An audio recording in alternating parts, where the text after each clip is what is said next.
ధనలక్ష్మి, నువ్వు అనుకున్నట్టు ఏ పెళ్లి జరగదు. మీ అన్నయ్య ఎట్టి పరిస్థితుల్లోనూ జరగనివ్వరు. ఇలా చూడదునా, మా అన్న రక్తం పంచుకుని నేను పుట్టాను. ఆడికున్న పొగరు పౌరుషం నాకు ఉంది. ఎలా మాట్లాడి పెళ్లి కొప్పించుకోవాలో నాకు తెలుసు. అన్నయ్య, బాలు మామ నేను ఒకరినొకరు ఇష్టపడ్డాం. వదిన అడిగితే నువ్వు కుదరదన్నావంట కదా. ఈ పెళ్లికి నువ్వు ఒప్పుకోకపోతే నేను చచ్చిపోతానన్నయ్య.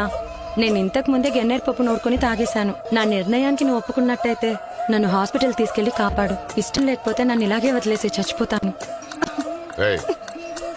నన్ను కాపాడన్నయ్య. ఏమైందండి?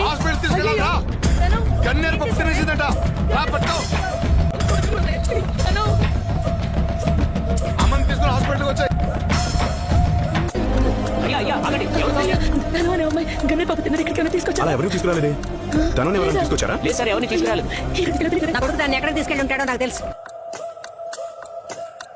అన్నయ్య, దాహం వేస్తుంది. నేను తెలియక తప్పు చేశాను అన్నయ్య, క్షమించన్నయ్య. ఏంటి అన్నా దున్నా? ఎప్పుడైతే గన్నేరు పప్పు తినేసి వాడికిచ్చి చేయకపోతే చచ్చిపోతానని చెప్పావు, అప్పుడు వాడితో కాకపోయినా ఇంకెవరితోనైనా లేచిపోతావు. ఇలాంటి చెల్లి నాకు అవసరం లేదు. చచ్చిపో.